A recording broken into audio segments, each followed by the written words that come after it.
Қайырлы күн баршаңызға. Бүгін біз ассорти компотын жасаймыз. Компотты алма, алмұрт, шие, өрік, слива, жүзім, персик, тағы да басқа кез келген бұзылмаған, езілмеген, шіремеген, қаттылау жеміс-жидектерден жасай береміз. Ең алдымен банканы жақсылап жуып аламыз. Одан кейін осындай мантаварканың үстіне немесе шәугінің үстіне 7-8 минут болап аламыз. Қақпағында 3-4 минуттай суға қайнатып аламыз. Осылай стерилизация жасаймыз.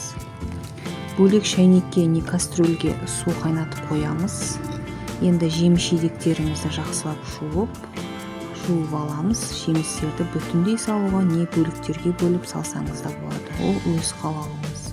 Өзіңізге ұнайтын кез келген жеміс-жидекті қоссаңыз болады. Мысалы, черешняның орнына шие қосуға болады, өріктің орнына слива қосуға болады. Ол әр иесі өз қалауынша жасай береміз. Банкамыз дайын, енді жемістеріміз саламыз. Алма, шие, жүзім, черешня, мята, апельсинді, лимон да бар. Мен әр банкіге әртүрлі қылып салдым. Қантымызды да саламыз. Қайнап тұрған су құямыз. Суды алдын ала қайнатып қоямыз. Суды осылай толтырып құямыз. Крышкасын ауа кетпейтіндей бекітіп, мықтылап жауып аламыз.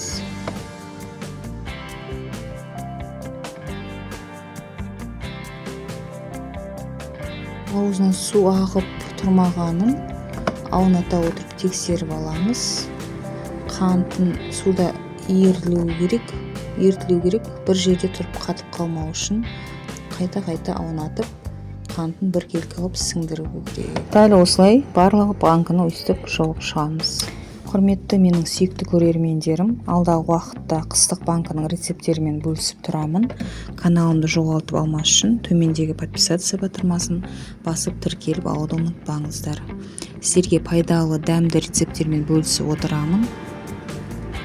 Келесі банкыма мен тек алма, апельсин, лимон, мята, ал кейбіріне тек шие, апельсин, лимон, мята, шие мен алманы араластырып та салдым. Мен бүгін банкаларымды әртүрлі қылып, ассорти қылып бастым. Көріп отырғаныңыздай, өз қалауыңыз бойынша жемістерді, жидектерді баса бересіздер.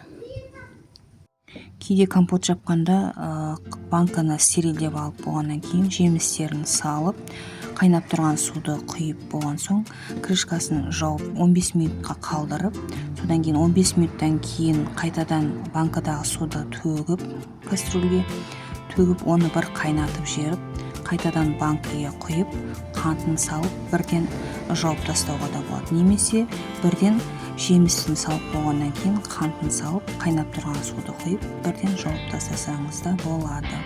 Әр үй иесі әртүрлі қылып жабады. Ол өз қалауыңыз. Мен бүгін бірден қайнаған сумен жауып тастадым. 2 литр банкеге 200 грамм қант салуға болады. 3 литр банкеге 300 грамм қант салуларыңызға болады. Тәттілеу болады. Бірақ қыста үстіне қайнаған су құйып, молдау қылып компотты ішулеріңізге болады. Бір жемістен немесе әртүрлі жемістен де компот жасауларыңызға болады. Мята, лимон, апельсинді қоссаңыздар да, қоспасаңыздар да болады.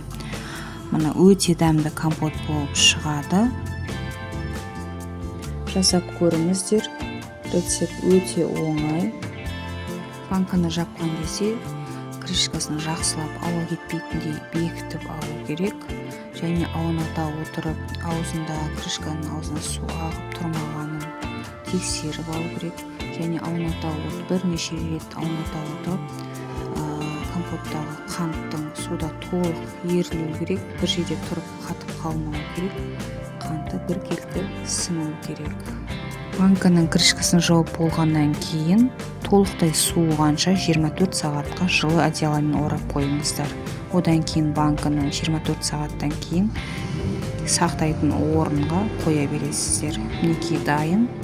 Видео рецепт ұнаған болса лайк басып, комментарий қалдырыңыздар. Жақсы, аман сау болыңыздар.